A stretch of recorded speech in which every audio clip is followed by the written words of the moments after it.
Comment est-ce qu'une démocratie devrait fonctionner? C'est une question fondamentale.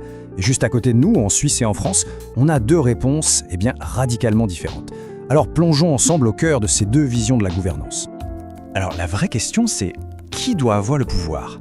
Le peuple, qui voterait sur chaque grande décision, ou alors un gouvernement fort, élu justement pour prendre des décisions et avancer. C'est vraiment le dilemme de base de toute démocratie, et on va voir comment nos deux pays y répondent. D'un côté, on a la Suisse.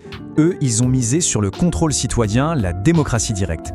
Et de l'autre, la France, qui a tout construit pour avoir un État efficace avec un système semi-présidentiel. Ce sont vraiment deux philosophies. Allez, commençons par le modèle suisse.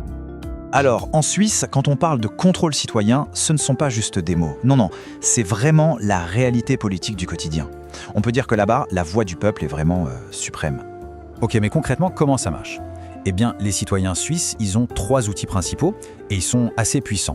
Premièrement, le référendum obligatoire. Pour toute modification de la Constitution, pas le choix, il faut l'accord du peuple.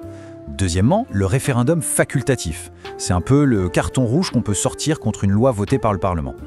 Et enfin, l'initiative populaire qui permet carrément aux citoyens de proposer eux-mêmes des amendements à la Constitution. Prenons un exemple concret. Imaginez, le Parlement vote une nouvelle loi. Si un groupe de citoyens n'est pas d'accord, ils ont 100 jours pour réunir 50 000 signatures. S'ils y arrivent, hop, ça déclenche un vote national. Et à la fin, c'est le peuple qui a le dernier mot, pas les politiciens.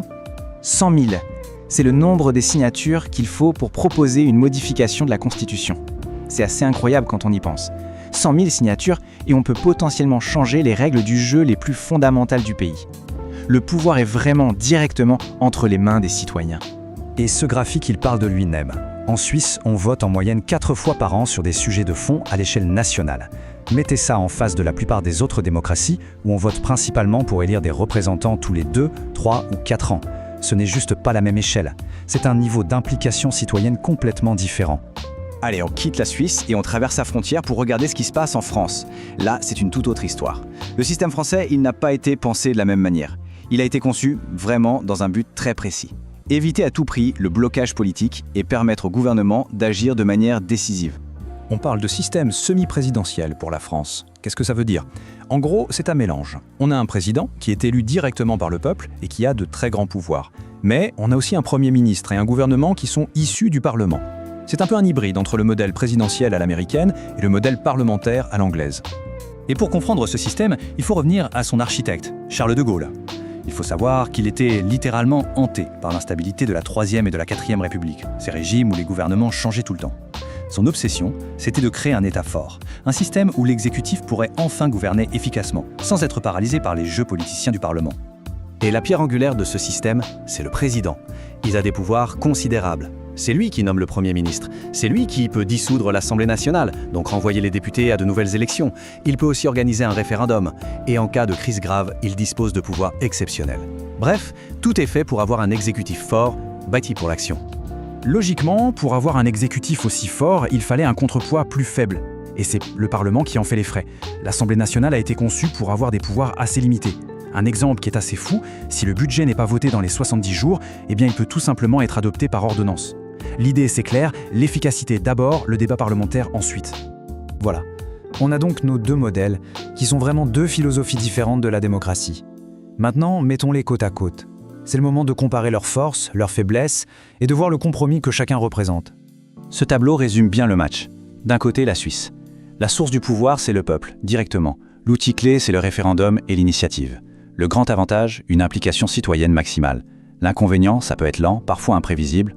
De l'autre côté, la France. Le pouvoir vient de l'État, d'un exécutif centralisé. La clé de voûte, c'est le président. L'avantage, c'est l'efficacité. La stabilité, le risque, évidemment, c'est une trop grande concentration du pouvoir. Et attention, ces dilemmes ne sont pas juste de la théorie. On l'a vu en Suisse, par exemple, le vote populaire de 2009 qui a interdit la construction de nouveaux minarets. Ça a créé un vrai conflit avec les accords internationaux. Et en France, on entend souvent parler du risque du monarque républicain, l'idée d'un président avec tellement de pouvoir qu'il n'y a plus de vrai contrepoids pour l'arrêter. Parce qu'en réalité, aucun système n'est parfait, et chacun fait face à ses propres défis. En Suisse, par exemple, malgré tous ces outils, la participation au vote est souvent faible. En moyenne, seulement 2 personnes sur 5 se déplacent. Et il y a aussi des questions sur la transparence du financement des partis. En France, le modèle de l'État fort et centralisé est de plus en plus bousculé par la mondialisation, les privatisations et une société civile qui veut se faire entendre. Au final, ce qu'on voit, c'est qu'il n'y a pas de solution miracle. Il n'y a pas de démocratie parfaite. La démocratie directe à la Suisse et l'État fort à la française, ce sont deux réponses différentes à la même question. Elles sont imparfaites, oui, mais elles sont vivantes, elles s'adaptent, elles évoluent constamment avec leur temps. Et donc, on revient à notre question du début. Qu'est-ce qu'on doit privilégier dans une démocratie idéale?